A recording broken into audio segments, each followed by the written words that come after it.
warahmatullahi wabarakatuh. Bismillah, alhamdulillah, wassalatu wassalamu ala rasulillah Muhammad ibn Abdillah wa ala alihi wa sahbihi wa mawala wa la hawla wa la quwwata illa billah, amma ba'dah. La hawla wa la quwwata illa billah. Para hadirin hadirat, Bapak dan Ibu, para jamaah semuanya, jamaah Masjid As-Sakinah, Rumahan Mujaratul Indah yang dirahmati dan diberkahi Allah Subhanahu wa Ta'ala. Marilah kita bersyukur kepada Allah dengan ucapan Alhamdulillahirabbil alamin atas seluruh nikmat yang Allah berikan kepada kita. Nikmat sehat, nikmat iman, nikmat Islam, nikmat pagi hari ini diperkenankan untuk bersama-sama melaksanakan ibadah sholat subuh secara berjamaah di Masjid As-Sakinah. Masjid yang tenang, masjid yang kalau digunakan untuk sholat, saya merasakan sendiri ketenangannya dan terbawa menjadi lebih khusyuk dibandingkan sholat di tempat yang lain.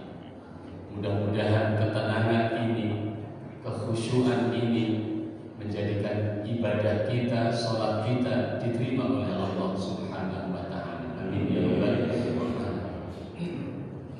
Terkait dengan sholat subuh berjamaah, insya Allah mudah-mudahan panjenengan juga sudah tahu bahwa sholat subuh itu istimewa.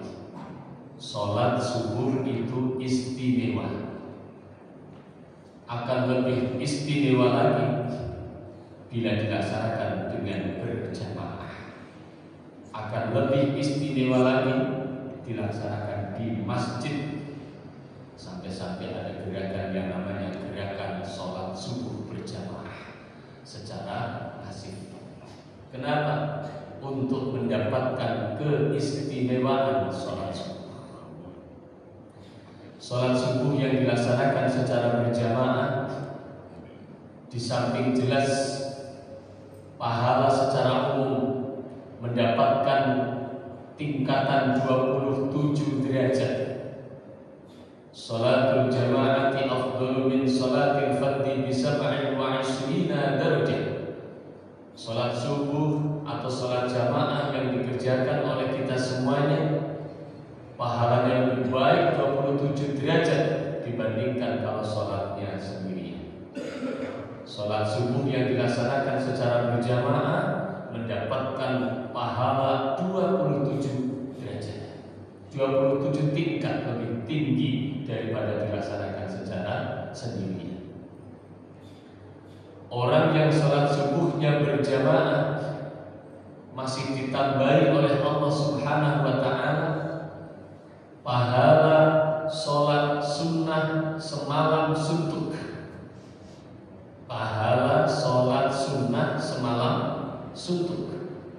Hadis riwayat Imam Bukhari, Imam Muslim ada sebut bahwa orang yang sholat subuhnya berjamaah Allah tambahkan pahalanya pahala sholat sunnah semalam suntuk.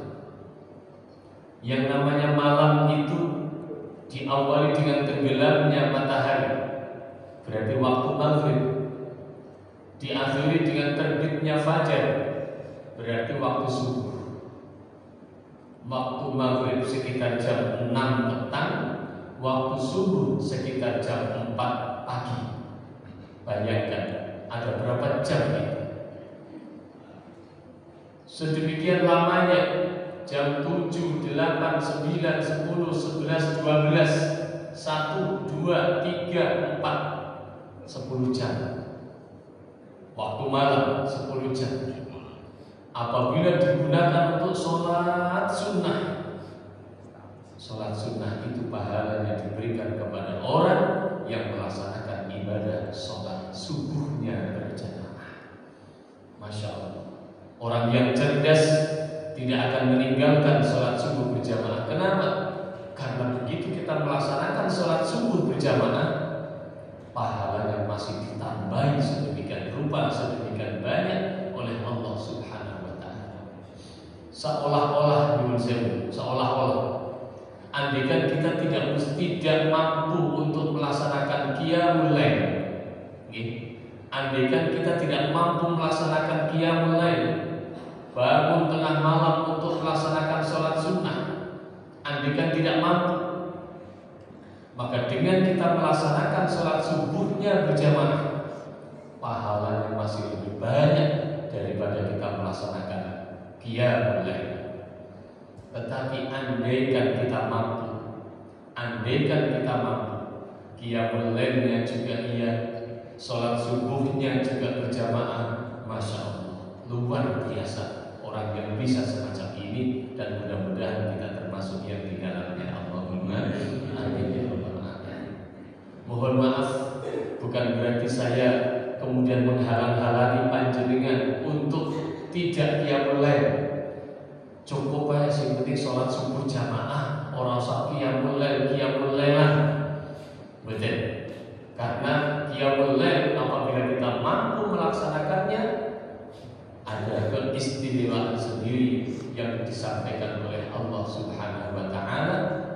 Wa minal laili fatahajjad bihi nafilatan lak asa an yab'atsaka rabbuka maqaman mahmuda. Dan di antara malam hari bangunlah, tahajudlah, nafilatan lak, untuk ibadah tambahan. Asa ayyab'atsaka rabbuka maqaman mahmuda. Semoga Allah menempatkanmu pada tempat yang terpuji. Orang yang selalu qiyamul lail, orang yang selalu bangun malam untuk sholat tahajud, insya Allah tempatkan di tempat yang mulia, di dunianya mulia, di akhiratnya juga mulia. Allahumma amin. Tetapi sekali lagi, sekiranya kita belum mampu untuk melaksanakan qiyamul lail, sholat tahajud, maka sholat subuh berjamaah jangan ditinggalkan. Eman-eman pahalanya luar biasa. Jadi sholat subuh adalah istimewa. Akan lebih istimewa lagi apabila dilaksanakan dengan berjamaah. Akan lebih istimewa lagi, meningkat lagi apabila dilaksanakannya di dalam masjid, seperti yang baru saja kita laksanakan. Para bapak, para ibu, para jamaah sekalian yang dirahmati dan diberkahi Allah Subhanahu wa Ta'ala, kita beribadah kepada Allah, khususnya melaksanakan sholat, khususnya lagi jamaah, istiqomah, zuhur, asar, maghrib, isya, subuh. Meskipun mungkin karena pekerjaan kita maka tidak bisa full 5 waktu di masjid ini. Mungkin zuhurnya kita ada di kantor, asarnya juga masih ada di kantor, maka maghribnya, isyanya, subuhnya ada di masjid ini. Itu akan luar biasa. Kalau kita bisa melaksanakannya, insya Allah kita akan dititeni. Dititeni itu bahasa Indonesia itu ditandai. Dititeni apa? Itulah beliau selalu sholat berjamaah di masjid. Maaf, bukan berarti kita itu mencari dipuji oleh orang lain, mencari dititeni oleh orang lain, bukan. Tetapi dengan kita istiqomah melaksanakan ibadah sholat jamaah di masjid, kita akan dititeni. Sebagaimana yang pernah dilakukan oleh salah satu sahabat Rasulullah Muhammad SAW, yang namanya sahabat Sya'ban.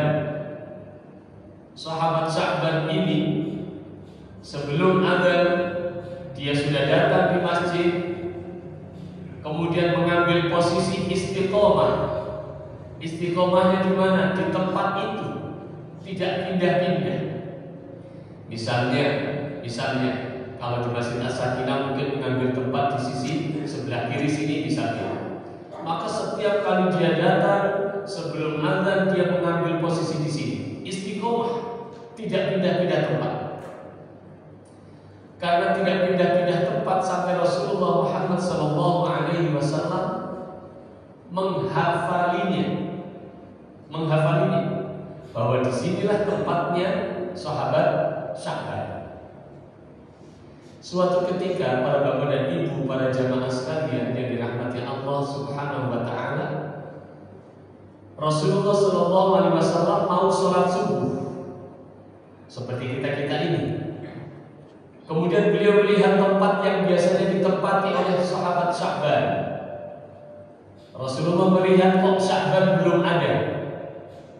Maka meskipun sudah ada tanda untuk qomat, kalau di sini 15 menit gitu, setelah ada 15 menit, maka bunyi tit gitu.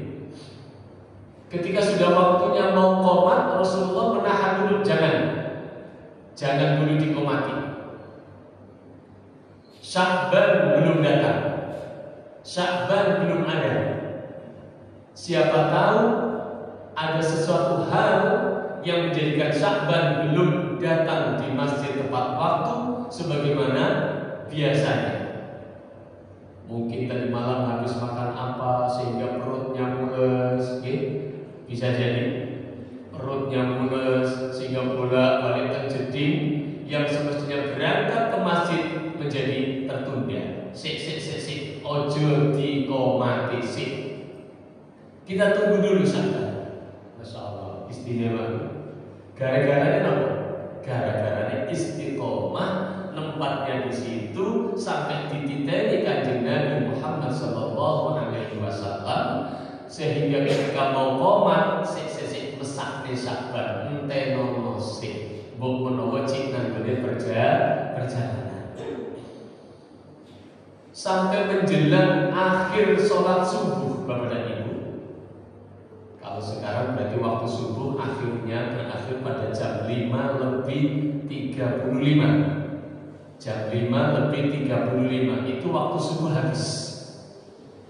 Hampir jam 5:35 Sya'ban masih juga belum datang. Udah, kok kelihatannya Sya'ban hari ini tidak jamaah. Wis komatono, kata Rasulullah Sallallahu Alaihi Wasallam. Komatlah. Kemudian beliau Rasulullah menjadi imam sholatnya. Setelah selesai sholat, kemudian berdoa secukupnya. Rasulullah kemudian berdiri, bertanya kepada jamaah, wahai sahabat, apakah ada di antara kalian yang mengetahui rumah Sya'ban? Ada salah satu sahabat yang ngacung, saya ya Rasulullah. Kalau tahu, ayo kita bersama-sama menuju ke rumahnya Sya'ban. Barangkali Sya'ban sedang sakit sehingga dia tidak datang untuk mengikuti sholat subuh pada hari ini. Mari bersama-sama kita menuju ke rumah Sya'ban. Mari ya Rasulullah. Rasulullah kemudian menuju ke rumah Sya'ban, diikuti oleh para sahabat. Ketika sudah sampai di depan rumahnya, diketuklah pintu, tok, assalamualaikum. Ada jawaban dari seorang wanita dari dalam rumah, waalaikumsalam. Siapa? Saya Rasulullah Sallallahu Alaihi Wasallam. Saya Muhammad Rasulullah. Masya Allah, panjenengan ya Rasulullah. Dibukakanlah pintunya. Masuklah, kemudian monggo ya Rasulullah, silakan dulu. Setelah cukup Rasulullah duduk, kemudian Rasulullah bertanya, di mana Sya'ban? Kok pagi hari ini tidak ikut jamaah di masjid?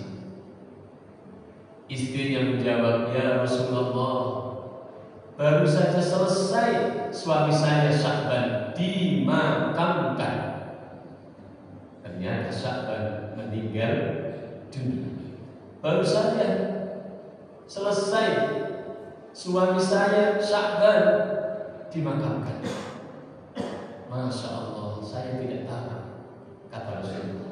Ngapunten, dalam bayangan saya, mudah-mudahan panjenengan juga, kok sampai Rasulullah tidak mengetahui ada sahabatnya yang meninggal dunia. karena rumahnya yang jauh. Ibaratnya kalau kita ada di perumahan Mojoroto Indah, maka Sya'ban ini bukan warga perumahan Mojoroto Indah. Lalu dari mana? Entah, mungkin dari Sukorame barangkali misalnya. Tetapi sholat jamaahnya di sini. Maka Rasulullah kemudian, Masya Allah, mohon maaf saya tidak tahu kalau Sya'ban meninggal dunia. Nggih, boten napa-napa ya Rasulullah. Ya Rasul, kula badhe tambah, kata si istri. Tanya apa? Ketika suami saya mau meninggal dunia, dia mengeluarkan kata-kata yang keras kayak wong jerit. Apa yang dikeluarkan? Apa yang dikatakannya? Kurang banyak, kurang jauh, kurang bagus. Kurang banyak, kurang jauh, kurang bagus. Ada 3 hal ini ya Rasulullah yang diucapkan oleh suami saya sebelum nazar, sebelum ajal menjemputnya. Ini artinya apa ya Rasulullah? Oh, itu. Mungkin apa maksudnya ya Rasulullah? Rasulullah Muhammad SAW kemudian menjelaskan, ketika seseorang itu mau meninggal dunia, maka diperlihatkan amalnya, termasuk diperlihatkan juga tempatnya nanti. Maka ada orang yang kemudian tersenyum sebelum meninggal karena apa? Sudah diperlihatkan tempatnya. Insya Allah surga, Allahumma amin. Tetapi ada juga orang yang diperlihatkan calon tempatnya adalah tempat yang menakutkan, neraka. Maka seperti orang gelisah, seperti orang ketakutan dan lain sebagainya. Kita yang berada di sisinya ketika ada orang yang mau meninggal dunia kemudian mendapati orang ini seolah ketakutan dan lain sebagainya. Maaf, mungkin pikiran kita, wah kira-kira ditekani malaikat Israil. Padahal sebenarnya diperlihatkan calon tempatnya. Ya Allah, Bapak dan Ibu para jamaah, mudah-mudahan kita ketika mau meninggal dunia diperlihatkan surga. Allahumma amin. Lah Sya'ban ini ketika mau meninggal dunia, ini yang dawuh Rasulullah. Sya'ban ini ketika mau meninggal dunia dia diperlihatkan amalnya. Amalnya diperlihatkan. Yang pertama diperlihatkan amalnya kurang akeh karena dia pernah beramal ketika dia mau makan. Ketika dia mau makan, Sya'ban adalah orang yang tidak kaya, orang yang biasa-biasa saja, termasuk miskin, termasuk sahabat yang miskin. Makanannya orang Arab adalah roti, bukan nasi. Rotinya roti yang panjang itu kayak koyo bolak-balik. Bagi Bapak dan Ibu yang pernah ke tanah suci Mekah, Madinah, maka akan tahu roti yang model panjang-panjang itu. Ketika mau makan, Sya'ban mau makan, ternyata lewat orang yang meminta-minta, pengemis, minta kepada Sya'ban, Bapak, saya minta jatahnya untuk saya juga belum makan. Roti yang hanya satu dipotong, kemudian yang separuh diberikan kepada si pengemis itu. Sya'ban pernah berinfak, Sya'ban pernah beramal semacam itu. Ketika mau meninggal dunia, Allah perlihatkan pahala memberikan sepotong roti kepada orang yang minta-minta. Sya'ban menyesal sehingga kemudian mengucapkan kurang banyak, kurang akeh, cara awet ini, kurang banyak. Andaikan saya tahu pahalanya memberikan sepotong roti sedemikian besarnya, saya pun rela tidak usah makan utuh roti, tak kasihkan semuanya kepada pengemis itu. Masya Allah. Hanya sepotong roti. Infak, memberikan sesuatu kepada orang lain yang orang lain membutuhkannya, pahalanya besar sekali Bapak dan Ibu. Termasuk memberikan hutanan, termasuk memberikan hutang. Antara memberi dengan menghutangi, pahalanya lebih banyak menghutangi. Kenapa? Karena kalau orang berhutang itu jelas dia sangat butuh. Tetapi kalau orang itu tidak, ya kalau orang itu kita beri, belum tentu orang yang kita beri itu butuh. Sama seperti yang pernah dilakukan oleh sahabat Umar bin Khattab radhiyallahu taala anhu. Sahabat Umar ini diberi jubah oleh Rasulullah.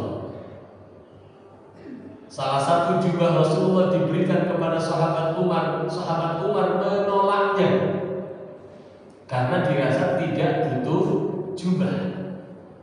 Tetapi kemudian Rasulullah mengingatkan kepada Umar, Umar, kalau diberi, terimalah. Kamu menerima pemberian orang, kamu lega, nyeneng yang memberikan. Terimalah pemberian itu. Kalau kamu tidak butuh, kasihkan kepada orang yang membutuhkan sehingga kamu dapat pahala. Pahala nyeneng atine sing maringi. Yang kedua, pahala memberikan kepada orang lain yang membutuhkan. Ini pelajaran Bapak dan Ibu. Kadang kita maaf diberi kemudian betul matur suwun, sampun betul matur suwun, kan begitu. Itu menyakitkan hati orang yang memberi. Maka sekiranya kita tidak butuh dengan pemberian itu, terima saja. Lalu kita bisa berikan kepada orang lain yang membutuhkan. Itu contoh dari Rasulullah Muhammad SAW kepada sahabat Umar. Ketika sahabat Umar diberi jubah menolak, lalu Rasulullah, terimalah. Kalau kamu tidak butuh, kasihkan kepada orang. Kamu dapat dua pahala. Satu, menyenangkan hati saya karena saya memberi. Yang kedua, kamu dapat pahala sebab memberikannya kepada orang lain.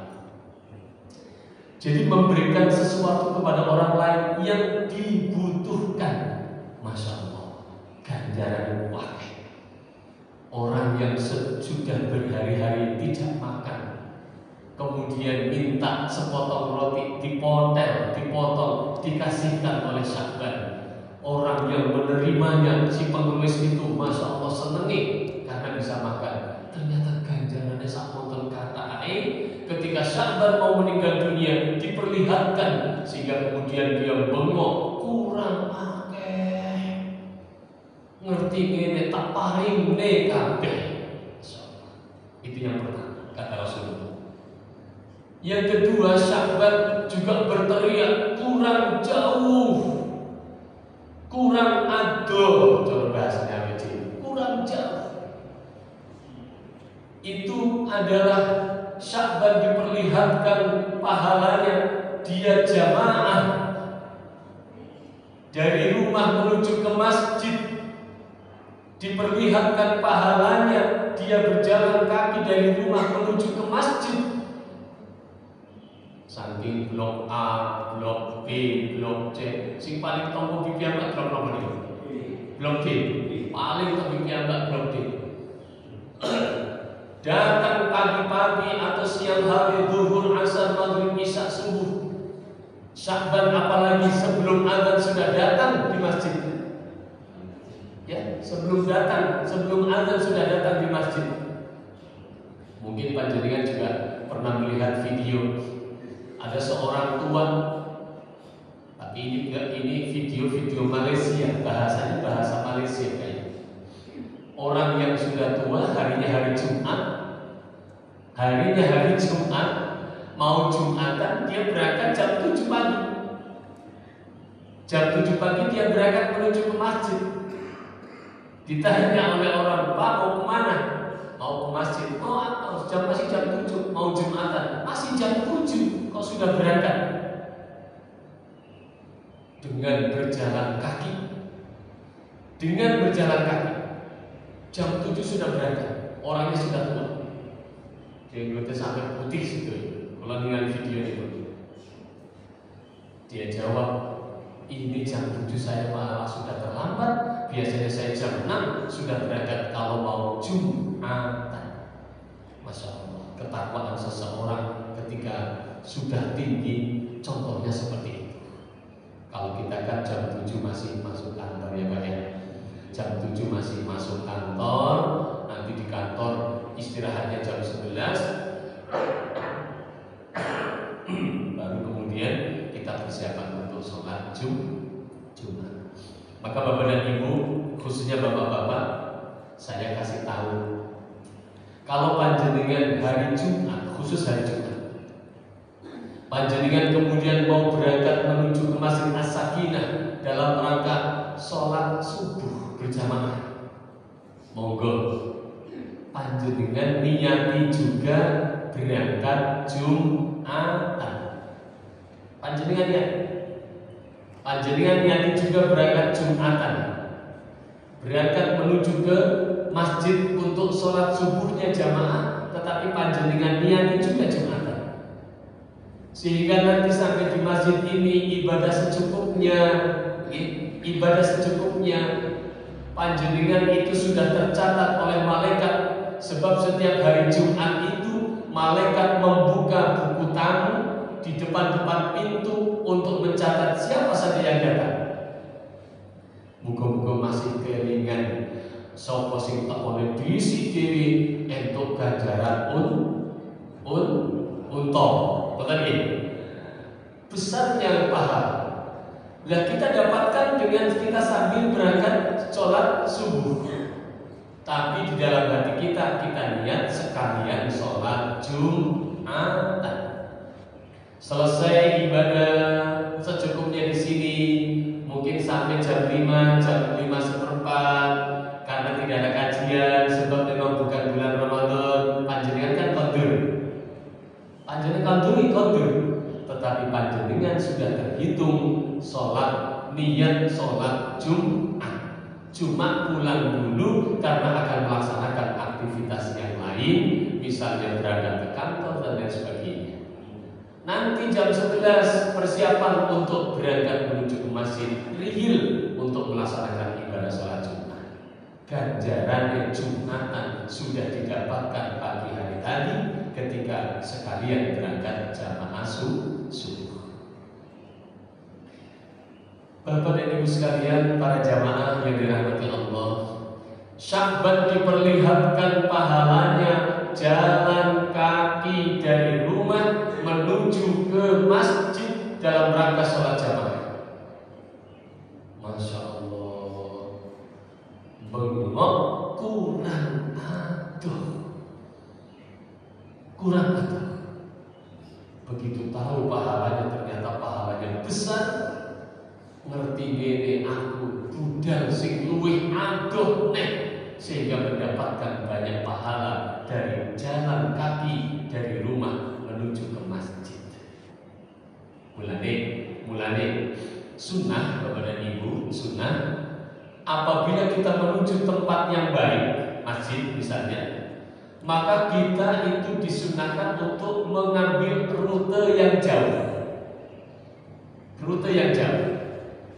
Yang paling dekat dengan masjid ini blok A, K.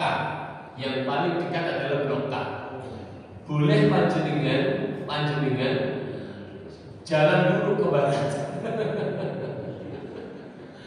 Jalan dulu ke barat untuk memperbanyak langkah kaki.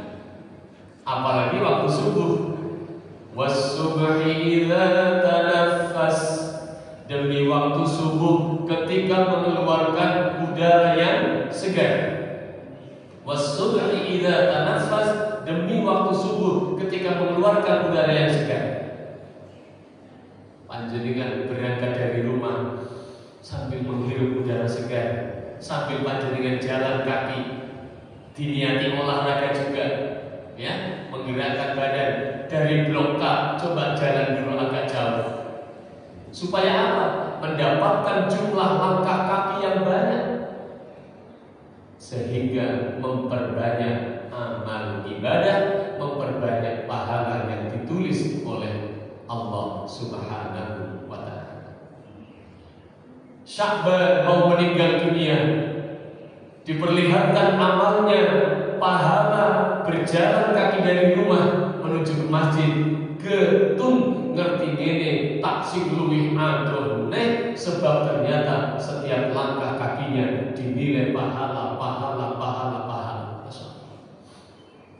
Lainnya bisa numpak motor kaya saiki.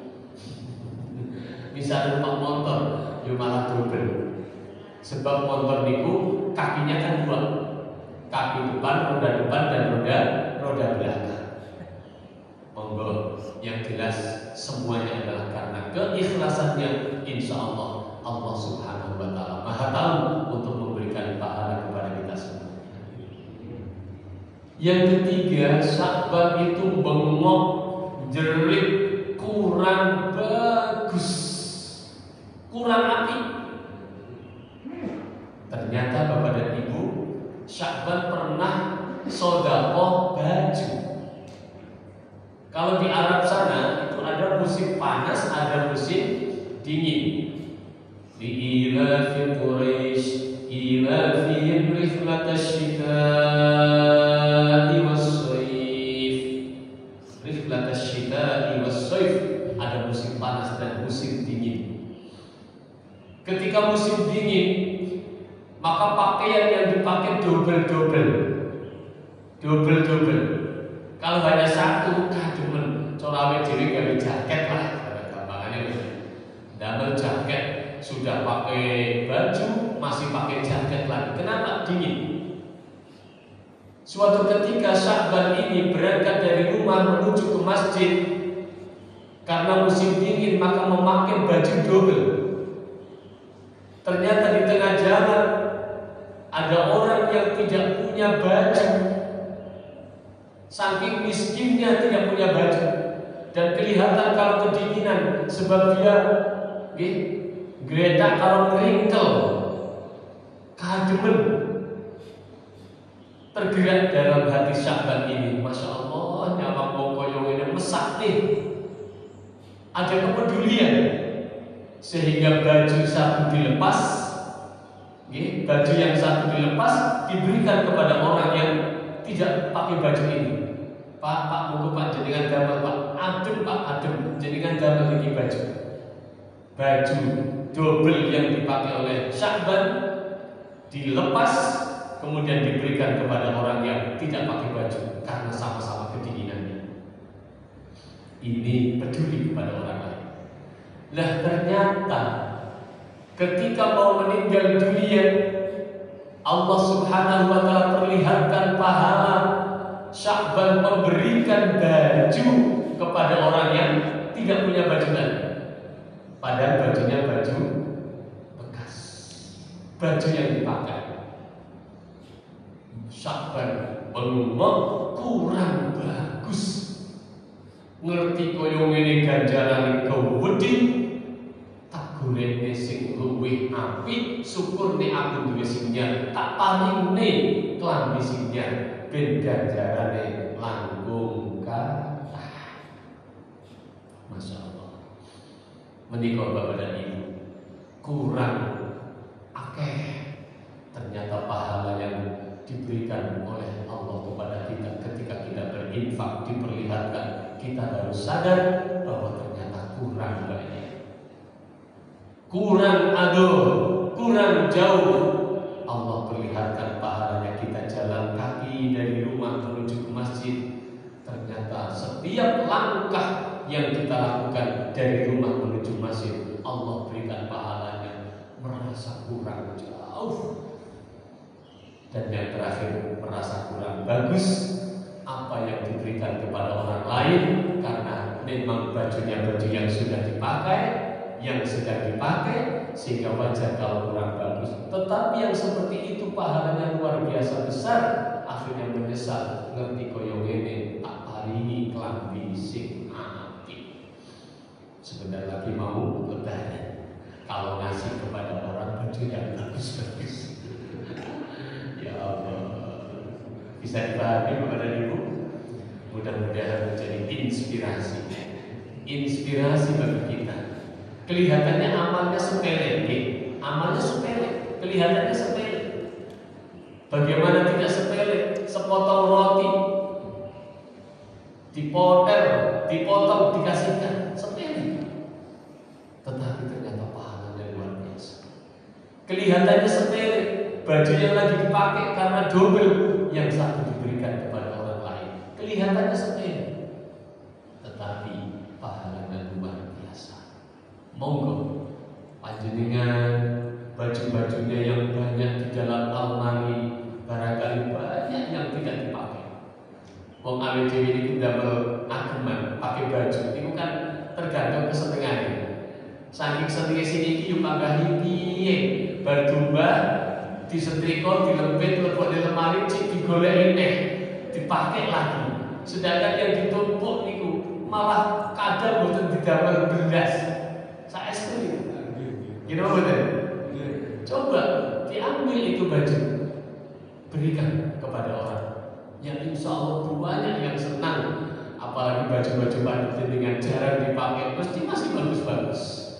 Ketika diberikan kepada orang lain yang mereka itu membutuhkan, alhamdulillah. Arep bodoh itu klambi meskipun second bagi, meskipun second, alhamdulillah. Bagi mereka tetap itu adalah baju yang bagus. Monggo daripada ngebek lemari, panjenengan pilih kasihkan kepada mereka. Mumpung ini juga bulan Ramadan. Maka ingkang saged kawula aturaken sepindah malih mudah-mudahan menginspirasi bagi kita. Jangan menganggap remeh amal perbuatan yang kecil, yang sepele. Siapa tahu amal yang sepele itu ternyata malah justru nilainya bagus. Saya pernah ngaji di Unsil, ngaji Imam Syafi'i, salah satu tokoh madhab Imam Syafi'i. Itu ketika menulis kitab, menulis karangannya, menulis tulisannya. Kalau orang dulu itu kan pakainya mangsi tutul, ditutul nulis, telas, tutul nulis, habis telas, tutul nulis. Bukan seperti sekarang pakai ballpoint, betul. Jadi pakainya tinta tutul. Begitu nutul tinta mau nulis, lah kok ada laler hingga tenggine pucuk pen sing wonten mangsine. Oleh Imam Syafi'i dibiarkan. Betul di ngeten kan akhirnya miber lalere. Betul. Jadi begitu baru ditutul mangsi tinta, lah kok wonten laler menclok pada pucuk pena. Kelihatan kalau laler niki menyedot tintanya, minum. Imam Syafi'i mendiamkan tangannya supaya laler niki boten miber. Jare mawon. Sampai akhirnya tintanya habis, lalernya miber. Baru kemudian Imam Syafi'i nutul malih lanjut menulis karena lalatnya sudah terbang. Masya Allah, para bapak, para ibu, di dalam riwayat disampaikan Imam Syafi'i tidur, kemudian beliau bermimpi diterimanya amal-amal Imam Syafi'i yang sedemikian banyak karyanya karena faktor sayangnya Imam Syafi'i kepada lalat, sehingga membiarkan lalat itu tetap berada di pucuk pena untuk menghirup tinta, meminumnya. Sepele, dibiarkan. Dan awet dibilang nyetel nopo niku kopi, nopo teh, nopo es teh, kemudian ada lalat terus sendiri dijarno nopo digusah.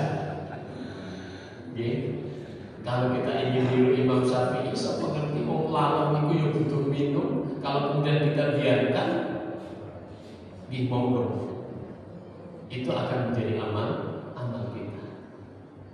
Intinya, masya Allah, kelihatannya sepele, tetapi kadang amal yang sepele itu justru nilainya luar biasa.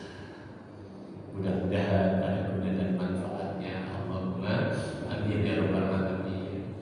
Malam dalam kaji monggo semakin fight untuk mendapatkan malam Lailatul Qadar. Mudah-mudahan Allah berikan kesempatan kepada kita dipertemukan dengan malam Lailatul Qadar.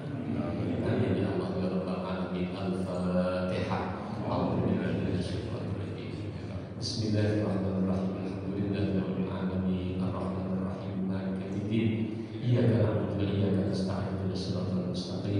صراط الذين أنعمت عليهم غير المغضوب عليهم ولا الضالين آمين. اللهم صل وسلم وبارك على سيدنا محمد وعلى آل محمد والحمد لله رب العالمين.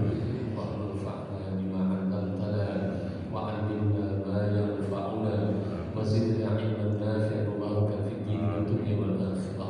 اللهم سلمنا في رمضان، اللهم ارزقنا في رمضان، اللهم اغفر لنا ذنوبنا في رمضان، اللهم اعتق رقابنا في رمضان، اللهم ارزقنا في رمضان، اللهم بارك لنا في رمضان يا الله وبعد رمضان يا ارحم الراحمين.